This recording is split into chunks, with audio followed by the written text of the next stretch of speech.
자, 그러면 이제 오늘 본격적인 주제인 남한 지역의 고구려 고분에 대해서 좀 설명을 드리겠습니다. 지금까지는 그런 고구려 고분 문화 전체 양상에 대해서 조금 설명드렸으니까 그거하고 대비해 가면서 어떤 특징들을 보여주고 있고 실제로 출토된 유물이나 이런 것들이 남한의 어떤 역사적인 의미를 갖고 있는지를 좀 설명을 드릴까 합니다. 요거는 그 중앙문화재연구원에서 보고서 작성할 때 사용했던 도면인데요. 기본적으로 백제 석실묘하고 고구려 석실묘를 이렇게 그러니까 위치를 찍어놔서 좀 편해 보여가지고요. 제가 차용을 해왔습니다.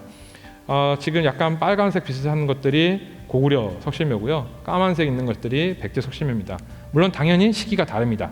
백제는 이제 고구려는 지금 요 애들은 다 475년에 한성을 점령한 다음에 만들어져 있는 요 석실이고 그 다음에 이제 요 까만색들은 원래 그 전에 만들어진 백제 석실입니다. 그리고 이제 일부 유적은 그 시기를 알기가 좀 불분명합니다. 예를 들면 춘천 지역이나 요 충주 지역의 석실들이 시기가 과연 475년 이후일까 또는 475년 이전일까라고 하는 부분이 조금 애매한데요. 이게 알 수가 없는 게 다 파괴돼가지고 유물들이 없습니다. 그냥 고분 구조만 남아 있어요. 그래서 사실 이 유적들이 꽤 오래전에 발견이 됐습니다. 그 충주 중원 고구려비가 발견이 된 게 70년대 후반입니다. 78년인가 79년인가 그런데요.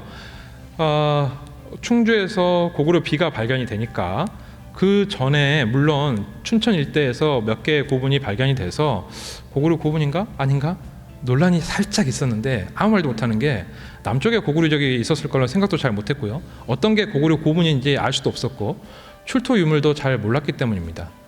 그게 당연한 게 1988년도에 여기 지금 몽촌토성이 올림픽을 하기로 하면서 발굴 조사가 85년부터 83년, 85년 이렇게 진행이 되었는데요. 88년도에 발굴을 하다 보니까 우리 저기 대표적인 광구장경 사이옹이 나중에 복원이 되면서 이거 고구려 대표적인 톡인데?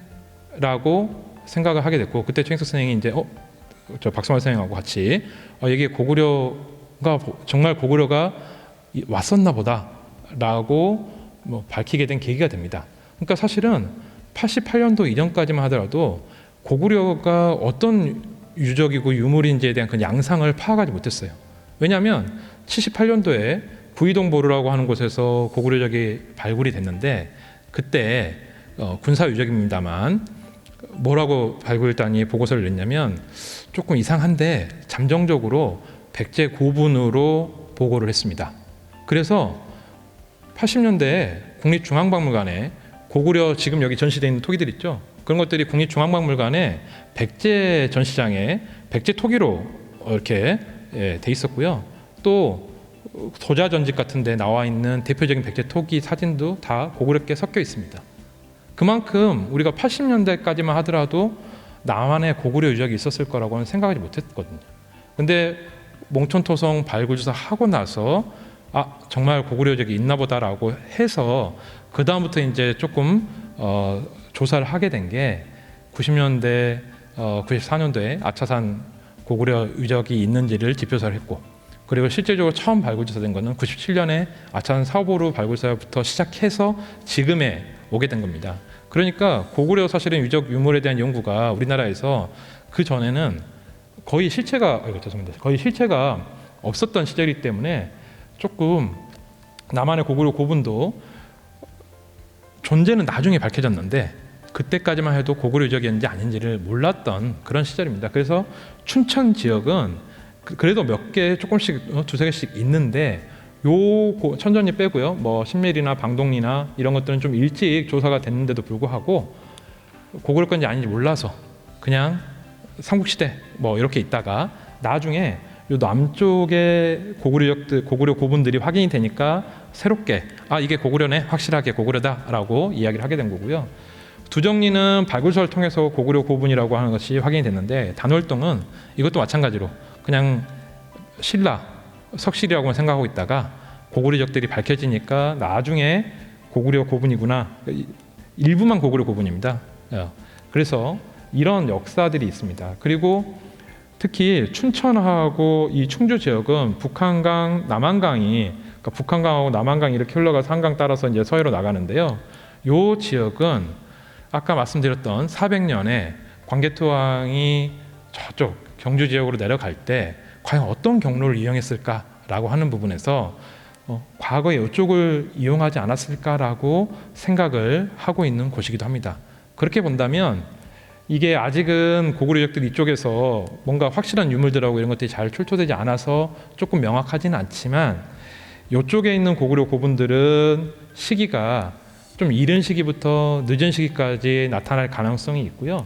한강 남쪽에 있는 애들은 여기서 이렇게 우리 지금 그냥 쉽게 경부고속도로 라인에 있는 애들은 다 475년 이후에 만들어진 것들입니다. 그리고 한강 북쪽에 있는 요 애들은 이것도 역시 시기가 이른 시기부터 늦은 시기까지 조금 시간이 약간 광범위합니다. 근데 이런 것들을 조금 제대로 파악을 해야 되는데 좀 전에 말씀드렸다시피 사실은 출토 톡이나 이런 것들을 통해서 시간성을 판별할 수 있어야 되는데 유물이 안 나옵니다. 그래서 그 시기를 조금 알지 못하는 게 지금 현재 고구려 고분을 남한에 있는 고구려 고분을 이용한 연구의 한계점입니다. 그러면 과연 이 남한의 고구려 석실본들은 어떻게 생겼고 어떤 유물이 출토가 됐는지를 조금 구체적으로 한번 좀 살펴볼까 합니다. 몽촌토성의 모습하고 요 지금 대표적인 요 토기가 광구장군 사용이 이게 확인이 되면서 남한의 고구려 유적이 이거 고구려 톡인데라고 처음으로 알게 된 건데요. 이게 워낙 특징적인 톡입니다. 왜냐하면 아직 88년만 하더라도 중국하고 수교가 안 됐을 때라 마음대로 중국에 왔다 갔다 할 수는 없는데 워낙 특이하게 생긴 톡이라서 중국의 도록에 이건 고구려 유물이다라고 알려져 있었기 때문에 남쪽에서도 알게 된 겁니다. 보시면요, 이거 두 개가 중국에서 출토된 유물인데 이런 유물들 워낙 특이하잖아요. 그러니까 이런 것들은 옛날부터 고구려 유물이다라고 하는 것 정도는 알고 있었는데 똑같이 생긴 게 물론 약간 차이 있습니다만 이런 게 출토가 되니까 고구려 유물이네라고 하면서 사실은 시작된 겁니다. 조금 있다가 제가 남한에서 고구려 고분에서 출토된 유물들을 조금 설명을 할 때 말씀을 드리려고 잠깐 토기 자료를 잠깐 가져왔는데요. 몽촌토성에서 출토된 유물 중에 몇 가지 특징적인 것들만 간단하게 말씀드릴 겁니다. 문양이 사실은 고구려 토기에는 후기에는 거의 안 나타납니다. 나중에 가서 보시면 아차산에 있는 유물들에서는 문양이 다 없어요.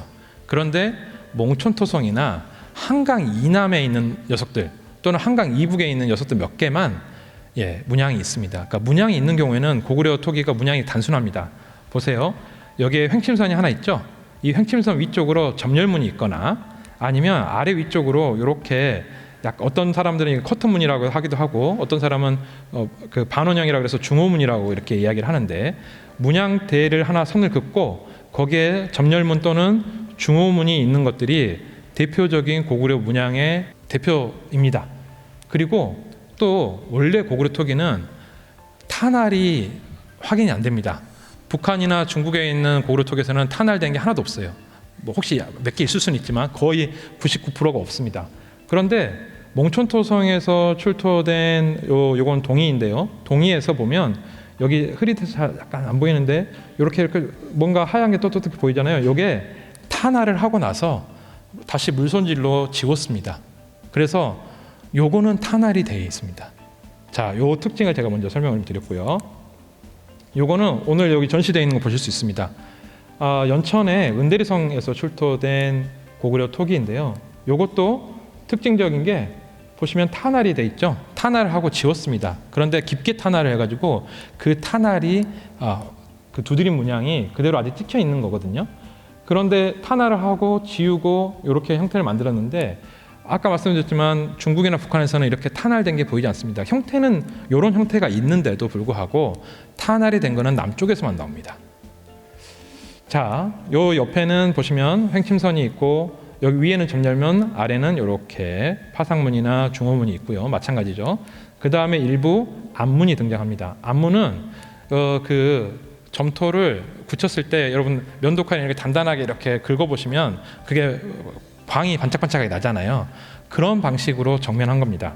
그런데 마연이라고 하는 것은 이걸 전체를 다 그렇게 깎아가지고 문질러서 광을 내면 그걸 마연이라고 하는데 요거는 그런 게 아니고 일부만 이렇게 의도적으로 합니다.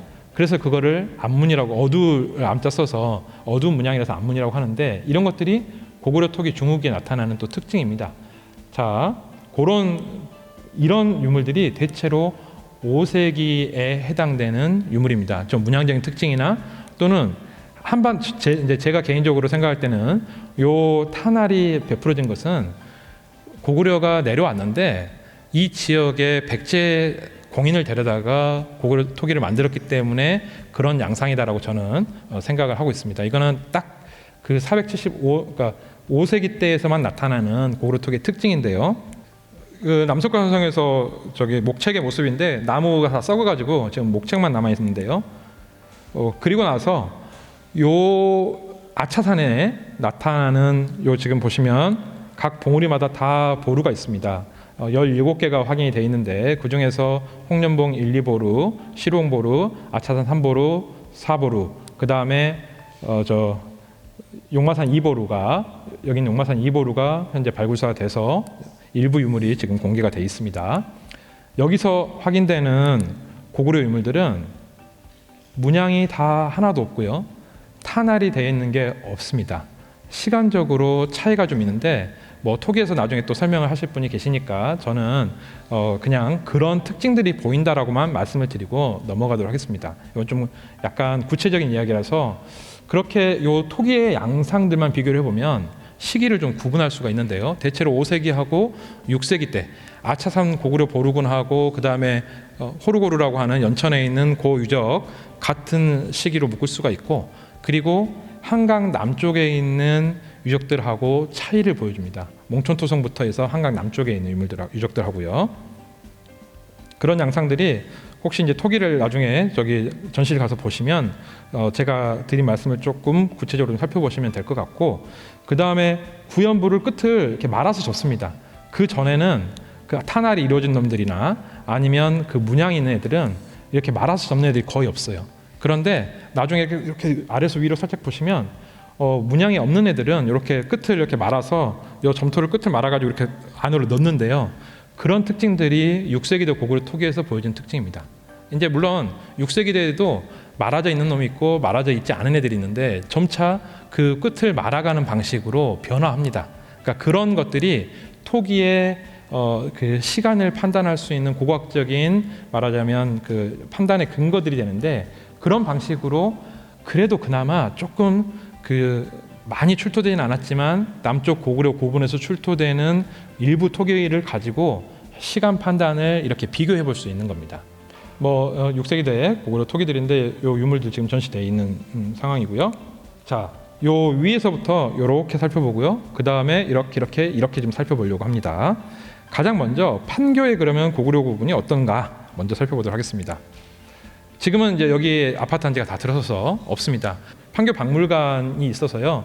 백제 석실분하고 고구려 석실분은 일부 이전해서 전시하고 있습니다. 혹시 시간 되시면 한번 가보시면 고구려 석실분, 백제 석실분 비교해 볼 수 있습니다. 여기에서 이제 일부 이것들이 다 혼재 있지는 않군요. 일부 고구려 석실분이 있고 또 다른 쪽에 백제 석실분이 있고 그렇습니다. 신라 석실분도 마찬가지입니다. 용인의 보정동이나 이런 데도 신라 석실분이 드글드글한데 또 약간 다른 지역에 그 지역 내에서도 보정동 근처에 다른 곳에 고구려 석실분이 있습니다.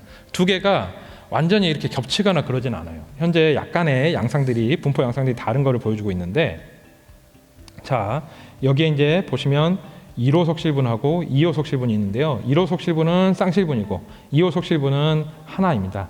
그러니까 여기는 봉분 하나에 두 개의 석실이 들어있는 거고 요거는 봉분 하나에 하나만 들어있는 그런 양상을 보여주는데 실제로 그러면 자 여기 같은 지역에서 나타난 백제 석실분 그 다음에 고구려 석실분입니다. 백제 석실분은 물론 여기에 조금 더 이게 있습니다만 이렇게 오목하게 되어 있고요. 끝이 딱딱 단벽에 이렇게 되어 있고 요게 이제 고구려 석실분하고 기본적으로 쌓는 방식을 아주 구체적으로 정말 같냐 다르냐 하면 조금 세부적으로 말하기 그러니까 겉으로 봐서는 조금 말하기 어려울 수도 있지만 그런 그 당시 시기에 가로 세로 비율 그다음에 쌓는 방식 벽에 어떻게 쌓는지 이런 것들을 비교해 보면 차이를 확실히 알 수가 있습니다. 그리고 백제 석실분 같은 경우에 요 윗부분을 어떻게 뚜껑을 덮었는지가 사실 아직 좀 명확하지 않습니다. 큰 돌로 이렇게 뚜껑을 덮었는지 아니면 일부 조금 그 발달되지 않은 것은 나무로 뚜껑을 덮었나 하는 그런 것들도 있는데, 여하튼 고구려와 백제는 그 석실에서 약간의 차이를 아주 뚜렷하다고 할 수는 없지만 차이가 약간 있습니다. 여기 같은 경우는 이 석실들이 지금 원래 뚜껑들이 다 날아가서요, 위에가 지금 없습니다. 원래는 지금 보시면 모조림을 하는데 삼각고임을 이렇게 해서 여기에 다시 돌을 이렇게 놓고 계속 올려가면서 그 천장을 모를 줄여서 높이 쌓아갑니다. 실질적으로 자 한번 보실게요. 이게 이제 집안에 있는 석실 모습입니다. 집안은 워낙 석실분이 많아서 이렇게 민가에서 이렇게 구경할 수 있는 것들이 있습니다. 그냥 쓱 들어가 보면 보이는 것들이 있는데 실제 석실 내입니다. 제가 서 있고 공석구 선생님이 서 있는데요. 제 키가 딱 보니까 요 천정 딱 그 시작되는 부분에 제 지금 머리가 거의 와 있습니다. 그러니까 고구려의 일반적인 석실 같은 경우에는 그 정도, 이거보다 남쪽은 좀 작습니다. 그래서 어쨌든 사람이 안으로 들어갈 수 있게끔 돼 있고요. 허리를 숙여서 입구에서 통해 가지고 요 폐쇄석을 통해서 들어오면 방이 있고요.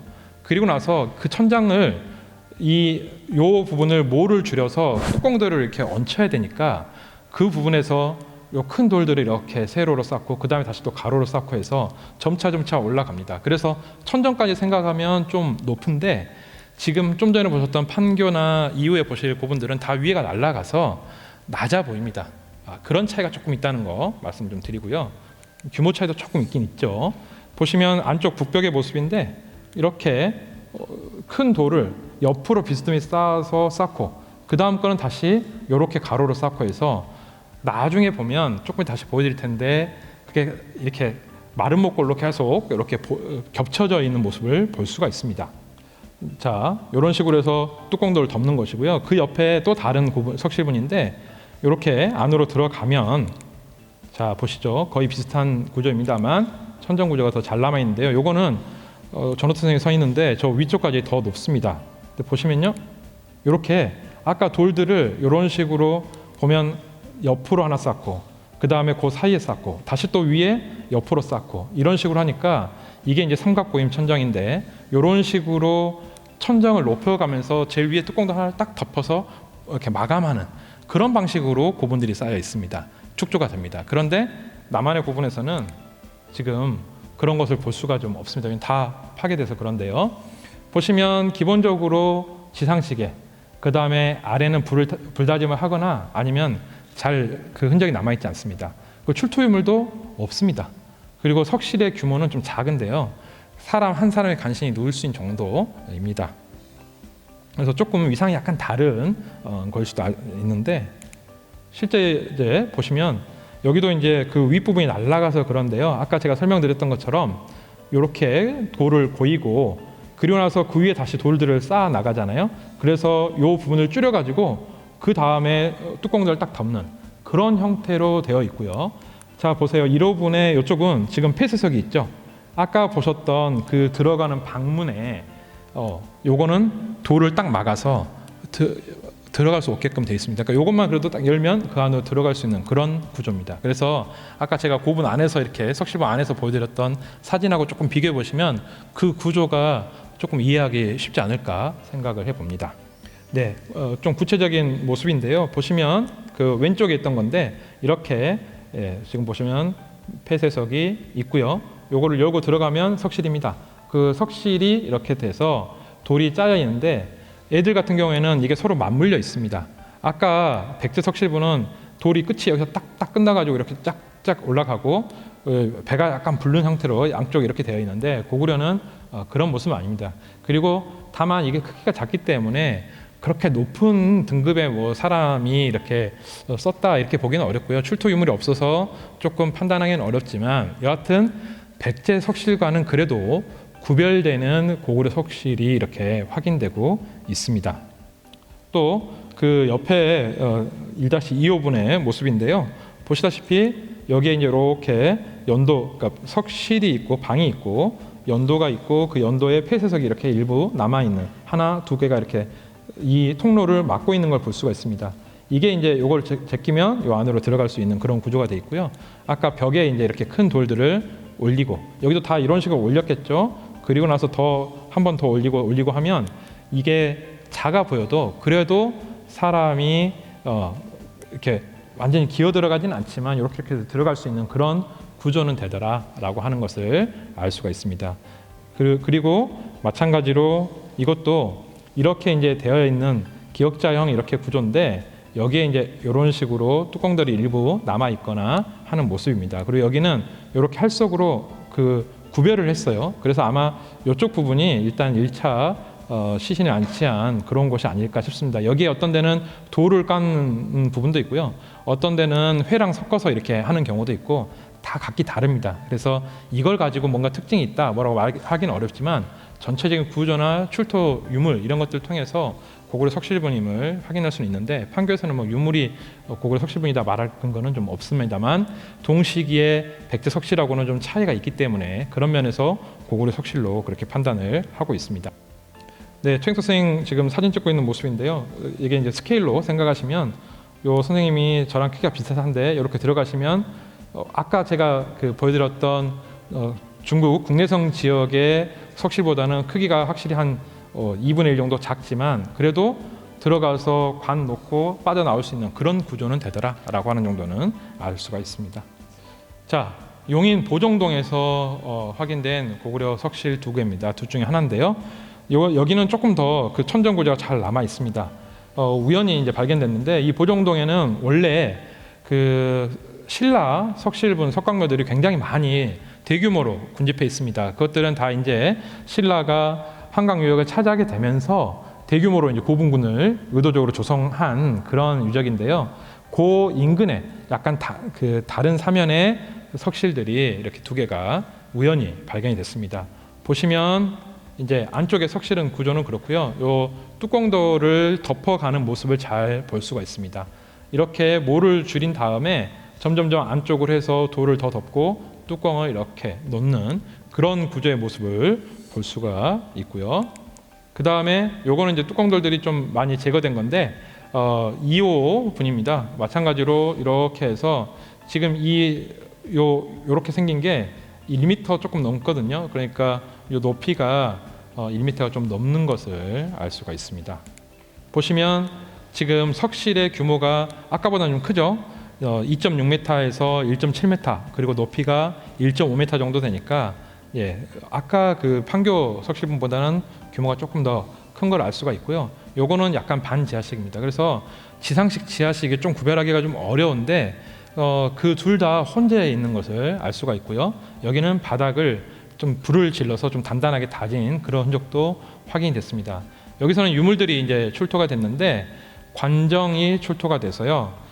목관을 안에 안치했다라고 하는 것을 확인할 수가 있고 항아리가 하나 출토가 됐습니다.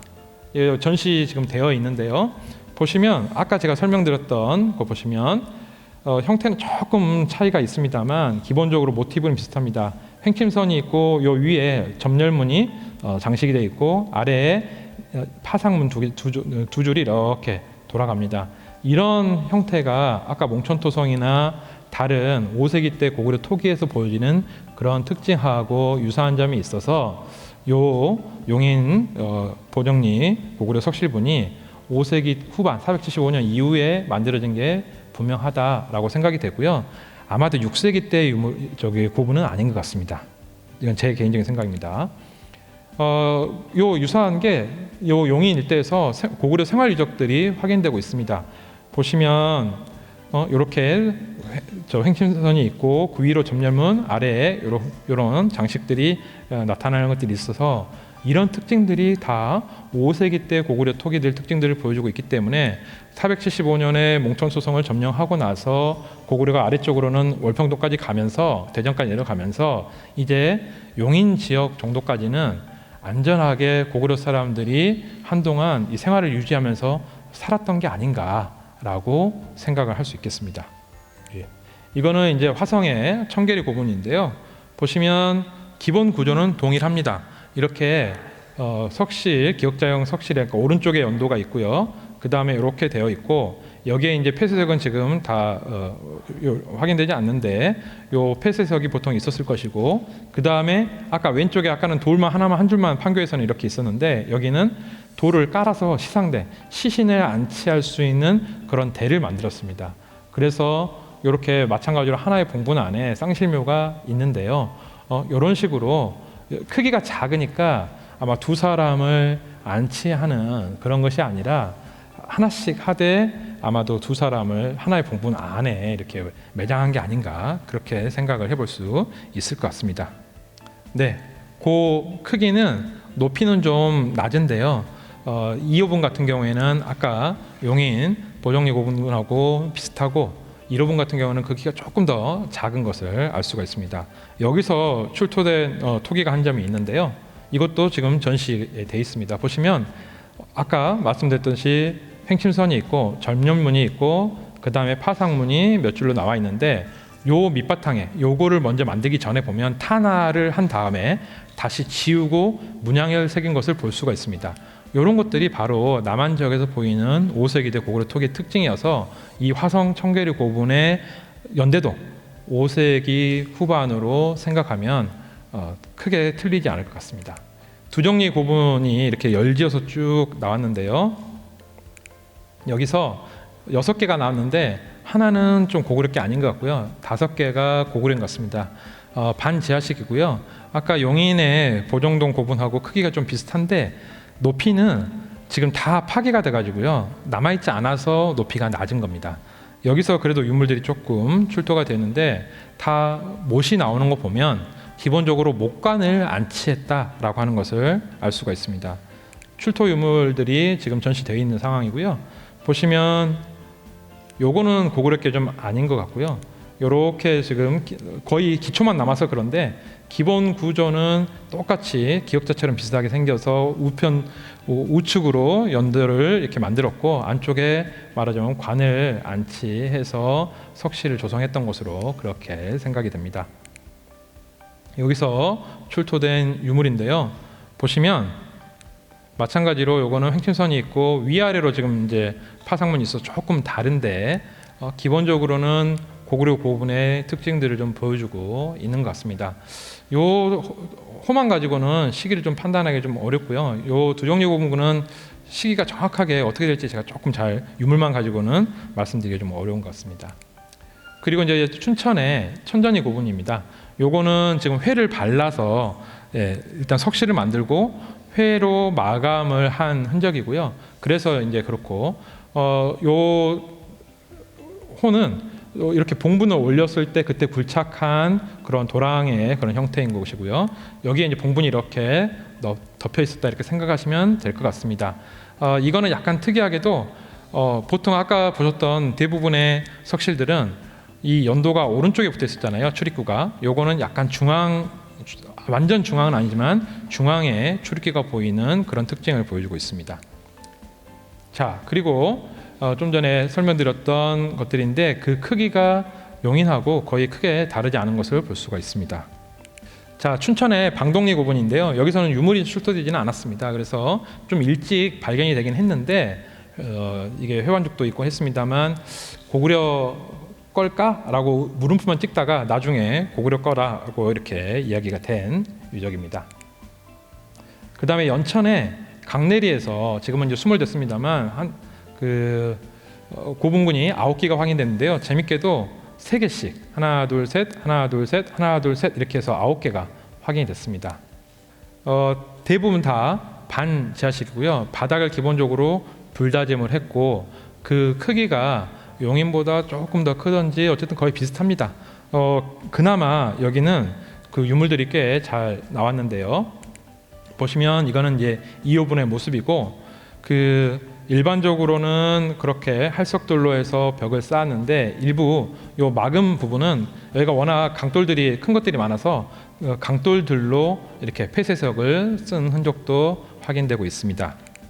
출토된 유물들은 나무가 지금 이렇게 목재가 달라붙어 있는 못하고요.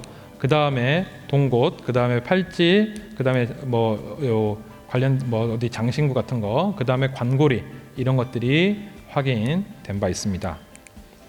그 다음에 4, 5분인데요. 역시 요 강돌들이 큰 것들이 많으니까 다 폐쇄석을 강돌로 막은 것을 알 수가 있고요. 유물은 거의 동일합니다. 8, 5분의 모습인데요. 8, 5분도 그 위쪽을 이렇게 마감하고 있는 어떻게 천정을 마감하는지를 잘 보여주고 있는데, 보시면 아까 보여드렸던 그 집안 지역의 고구려 석실분하고 유사합니다.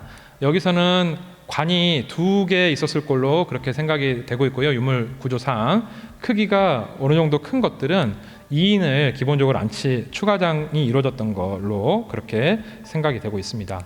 그래서 이 횡혈식 석실이라고 하는 그런 의도된 부분들이 정확하게 반영이 되고 있다, 이렇게 말씀을 드릴 수 있을 것 같고요.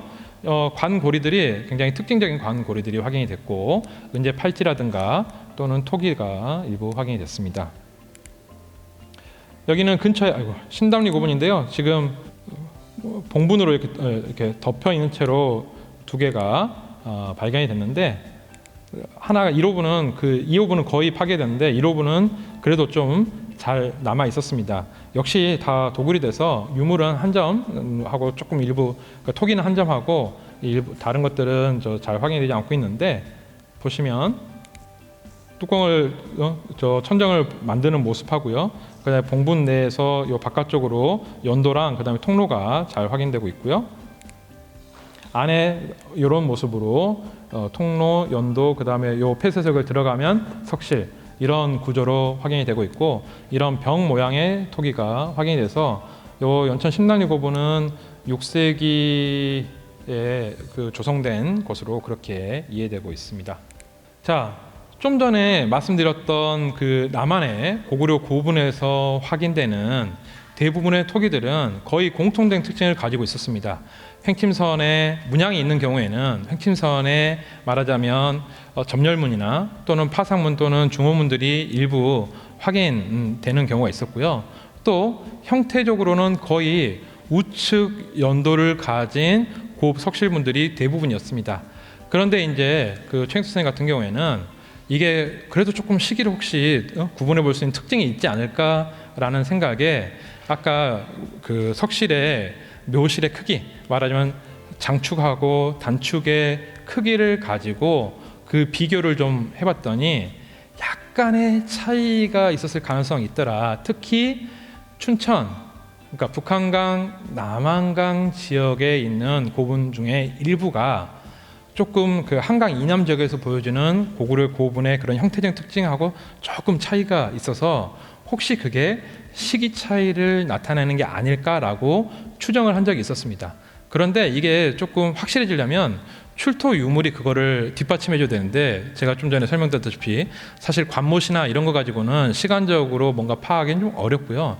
톡이나 뭔가 그 시간성을 좀 잘 반영할 수 있는 유물이 있어야만 그 시간성의 어떤 검증이 가능한데, 보시다시피 출토된 토기들이 조금 수량도 부족하고, 그리고 제작이나 이런 것들이 굉장히 정성 들여서 만들어진 그런 토기하고는 조금 거리가 있었고, 그 출토 유물들이 많지 않았기 때문에 그거는 아마 도굴이나 훼손이나 이런 것 때문에 그럴 가능성이 있는데, 그런 점에서 조금 증명은 어려운데 그런 차이들이 보이더라. 다만 혹시 그런 것들이 아까 역사적으로 400년에 고구려가 북한과 남한강을 통해서 경주로 내려갔던 그 루트하고 혹시 관련 있는 게 아닐까라는 정도의 추정을 한 적이 있습니다.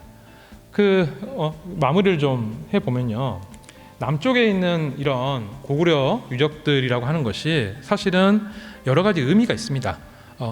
고분은 고분대로, 성곽은 성곽대로, 생활유적은 생활유적대로 의미가 있습니다만, 분명한 것은 475년을 기점으로 해서 이 몽촌토성이 장수왕에 의해서 고구려 군대에서 점령이 되고 나서 고구려 군대가 이 아래쪽에 말하자면 월평동까지 쭉 내려간 것 같습니다. 그리고 요 남설권 산성이나 월평동 산성이나 또는 여기 그 도기동 안성에 있는 도기동 산성이나 여기서 출토되는 고구려 그 보루군에 또는 고구려 산성에서 확인되는 유물들이 아까 제가 말씀드렸던 문양대 또는 그 탄화를 하고 백제의 전통적인 탄화를 하고 문양을 지웠다가 다시 형태는 고구려입니다만 그런 특징이 보이는 그런 양상들을 보이기 때문에 시기가 어느 정도 비슷한 것 같습니다. 그런데 여기는 어쨌든 있으려면 475년 이후에 해야지 절대 475년 이전이나 이럴 수는 없잖아요. 그래서 고구려 군대가 쭉 내려가서 먼저 월평동이나 요 청주 뭐 요 일대를 성을 쌓아서 방어를 하고, 그래서 고구려 사람들이 이제 방어하는 곳 말고요, 요 몽촌토성을 중심으로서 이 한강 이남 지역에 이제 안정화되면서 사람들이 살았을 것인데, 여기는 당연히 백제 토기도 나오지 않습니다. 이때 웅진으로 다 천도를 했고요. 백제의 토기 생산 유통 체계는 다 얘가 없어졌습니다. 그러니까 당연히 고구려 토기만 있을 수밖에 없는데요.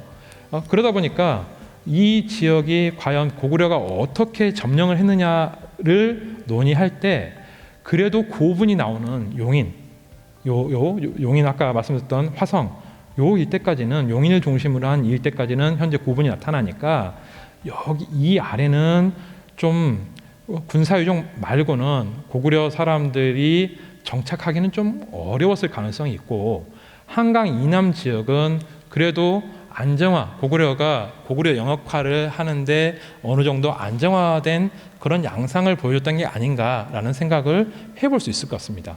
그런데 아까 그래도 일부 얼마 되지 않은 그 토기를 가지고 조금 더 판단을 해보면, 여하튼 그 시기가 아차산 보루군에서 출토되고 있는 고구려 토기하고는 그 양상이 다르니, 요 고분들은 6세기 아차산 고구려 보루군이 이렇게 형성되어 있을 때 시점쯤 되면 여기는 좀 애매한 지역이 아니었나, 그렇게 생각을 해봅니다. 왜냐, 이제 백제가 요 일대를 가만히 놔둘 수가 없죠. 왜냐하면 웅진으로 천 다음에 다음에 다시 사비로 또 내려갔습니다만 바로 금강 북쪽에 고구려들이 계속 분포해 있으면 위험합니다. 그래서 고구려와 백제가 계속 이 일대를 가지고 싸웠을 텐데, 그러면서 그 혼란이 거듭되니까 고분들은 더 이상 만들지 못하고 한강 북쪽에서 나타나는 게 아니겠는가라는 생각을 해봅니다. 반면에 북한강하고 남한강에 있는 고구려 석실분들은 아까 말씀드렸다시피 시기가 조금 더 이를 가능성이 있긴 있는데, 현재 유물이나 이런 시기를 판단할 수 있는 근거들이 확인되고 있지 않기 때문에 그런 점에서 조금 말씀드리기가 좀 어렵다. 다만 춘천 지역은 뭔가 의미가 있었던 지역인 건 분명한 것 같습니다. 왜냐하면 성곽은 하나도 없는데 고분들이 좀 그래도 좀 분포를 하고 있고, 충주는 당연히 중원 고구려비하고 생활유적하고 고분들이 분포를 하고 있으니까 여기는 475년에 이후에도 고구려가 점령을 하고 있었을 텐데, 다만 475년 이전부터 점령을 하고 있었는지 아니면 475년 이후에 점령을 했는지는 좀 풀어야 할 숙제입니다. 그래서 남한의 고구려 고분이 존재하는 것은 기본적으로 사실 솔직히 말씀드려서 중국에 있는 고구려 고분하고 비교하면 만들어진 그러니까 만들었던 사람들의 신분이나 이런 것들이 낮았을 가능성은 있다. 다만 남쪽에 고구려 고분이 분포하고 있는 것은 이 고구려의 어떤 영역화나 이 사람들이 살면서의 그런 안정된 정도를 보여주는 굉장히 중요한 역사적인 의미는 가지고 있다라고 말씀을 드릴 수 있을 것 같습니다. 물론 고구려 고분만 하나 가지고 말하는 건 아니고요. 이 생활유적, 그다음에 성곽유적 이런 것들 다 같이 종합적으로 검토했을 때 그렇게 말씀드릴 수 있을 것 같습니다. 네, 제가 뭐 남한 고구려 고분만 하기가 좀 애매해서 여러 가지 같은 자료를 갖고 오다 보니까 시간을 꽉 채워서 설명을 좀 드렸던 것 같습니다. 강의는 이 정도로 마치도록 하겠습니다. 장시간 감사합니다.